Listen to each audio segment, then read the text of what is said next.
নমস্কার বন্ধুরা, সুমির ব্লগে আপনাদের সকলকে স্বাগত জানাই।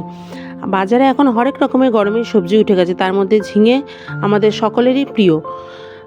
আজকের এই ঝিঙে দিয়ে ডাঁটা, কুমড়ো, আলু এবং চিংড়ি মাছ সহযোগে একটি নতুন সুস্বাদু তরকারি দেখাতে চলেছে আপনাদের। আপনারা অবশ্যই এই তরকারি নিজেরা বাড়িতে এর আগে করেছেন। আমি আমার মতনভাবে খুবই কম তেল মশলায় করার চেষ্টা করেছি। দেখুন, আপনাদের অবশ্যই ভালো লাগবে। এখন এই তরকারি বানাতে আমাদের কি কি উপকরণ লাগবে দেখে নেওয়া যাক। কাজের সুবিধার্থে আমি আগেই সবজিগুলোকে নানানভাবে কেটে বেছে ধুয়ে পরিষ্কার করে রেখেছি এবং চিংড়ি মাছগুলোকেও যত্ন সহকারে পরিষ্কার করে রেখেছি ধুয়ে। এখন দেখা নেওয়া যাক এখানে কুমড়ো, আলু, ডাঁটা, বাজারে নতুন ডাঁটা উঠেছে কচি কচি, সেই ডাঁটা, তারপরে ঝিঙে, চিংড়ি মাছ, আদা সমস্ত আমি আগে থেকেই সমস্ত রেডি করে রেখেছি কাজের সুবিধার জন্য। আপনারা দেখুন এবার কিভাবে আমি রান্নাটা করছি। এবার আমি গ্যাসে কড়াই বসিয়ে তাতে সাদা তেল ব্যবহার করলাম। খুবই সামান্য তেল ব্যবহার করেছি। দেখুন আপনারা, তেলটা মিনিট 2 সেকেন্ড গরম হওয়ার পরেই আমি এতে পাঁচফোড়ন দিয়ে দিলাম। পাঁচফোড়নটা দিয়ে একটু হালকা আছে নাড়তে থাকলাম। পাঁচফোড়নের থেকে ভাজা গন্ধ ছাড়লে পরে এরপর আমি একটু বাদেই আদা ব্যবহার করব। এবার আমি আদা দিয়ে দিলাম। দেখুন তেলটা গরম হয়েও গেছে, মশলাটাও ইয়েটাও হয়ে গেছে। এবার আদাটা দিলাম। আদা দিয়ে এবার হাতে নাড়তে থাকতে হবে যাতে আদাটা না তলা থেকে পুড়ে ওঠে। আদাটা দিয়ে নাড়তে নাড়তে আদার কাঁচা গন্ধটা চলে গেলে পরে এবার আমি একে একে সমস্ত রকম সবজিগুলো ব্যবহার করব। আদার কাঁচা গন্ধ চলে যাওয়ার পরে আমি আলু, কুমড়ো এবং ডাঁটা দিয়ে একসাথে ভালো করে কষাতে থাকবো। ভালো করে কষানোর পরে ঝিঙেটা পরে ব্যবহার করবো। তখন ঝিঙেটা দিলে জল যেহেতু বেরোয়, তার জন্য ঝিঙেটা আমি পরে ব্যবহার করলাম কিছুক্ষণ কষানোর পরে। এবার আমি ডাঁটাগুলো দিয়ে দিলাম, দিয়ে ভালো করে নাড়তে থাকলাম। তলায় যেন লেগে না যায়, ভালো করে দেখতে হবে, এটা সবসময় নজর রাখতে হবে যেন তলা থেকে না পুড়ে ওঠে। এবার আমি ঝিঙেটাও দিয়ে দিলাম। ঝিঙেটা দিয়েও আরও ভালো করে উল্টে পাল্টে নাড়তে থাকলাম। তরকারিতে সাতলোটাই মাথায় রাখতে হবে আসল কথা। যত তরকারি কষাতে পারবো তরকারি তত ভালো হবে। এবার আমি সামান্য পরিমাণে হলুদ গুঁড়ো দিলাম। হলুদটাও খুবই সামান্য পরিমাণেই দিলাম, যেহেতু তরকারিটা ঝিঙের থেকে জল ছাড়লে পরে তরকারিটা কমে যাবে।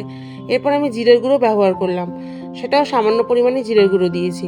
আর দিলাম লঙ্কার গুঁড়ো। ঝালটা আপনারা আপনাদের স্বাদ মতো দেবেন।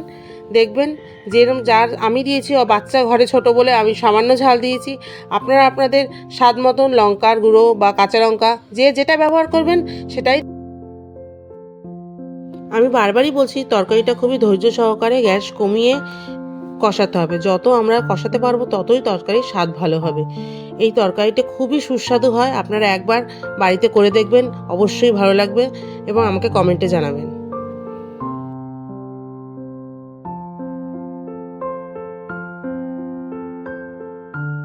ভালো করে নেড়ে চেড়ে তরকারিটা একটু কষানোর কাঁচা চিংড়িটাই দিয়ে দিলাম। আমি কিন্তু চিংড়ি মাছ এখানে ভাজিনি, কারণ চিংড়ি মাছ ভাজলে চিংড়ি মাছের গন্ধটা নষ্ট হয়ে যায়। গ্যাসের ফ্লেম লো করে চিংড়ি মাছ দিয়ে ভালো করে নেড়ে চেড়ে আমি ঢাকা দিয়ে রেখে দেবো।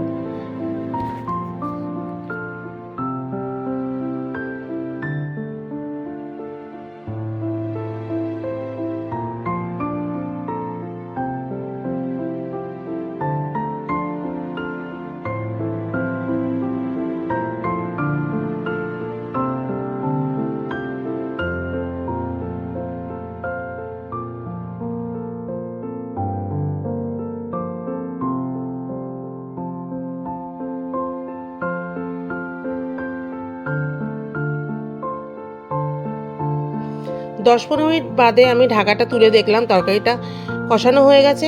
এরপরে আমি এতে সামান্য পরিমাণে জল ব্যবহার করব। ঝিঙের থেকে জল ছেড়েছে, তবুও আমি সামান্য পরিমাণে এতে জল ব্যবহার করলাম।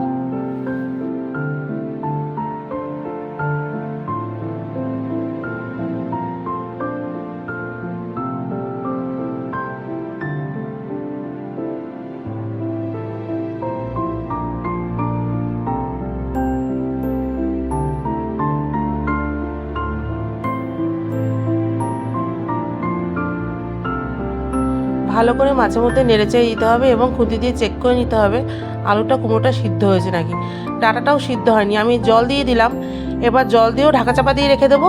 কিছুক্ষণ পর দেখবো আলু কুমড়ো এগুলো সিদ্ধ হয়ে গেছে।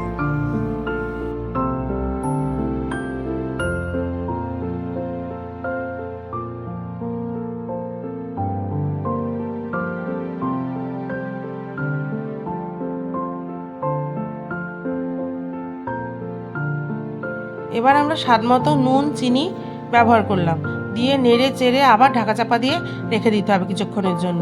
তরকারিটা এখনও ভালোভাবে আলুগুলো সিদ্ধ হয়নি, তার জন্য আমি আবার ঢাকা চাপা দিয়ে রেখে দিলাম। তরকারিটা আপনারাও বাড়িতে বানাবেন।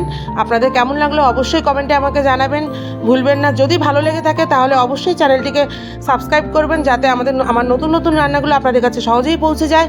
এবং লাইক করবেন, শেয়ার করবেন, এবং হোলির আগাম শুভেচ্ছা আপনাদের কাছে জানিয়ে রাখলাম। সবাই আনন্দ করুন, ভালো থাকুন, সুস্থ থাকুন।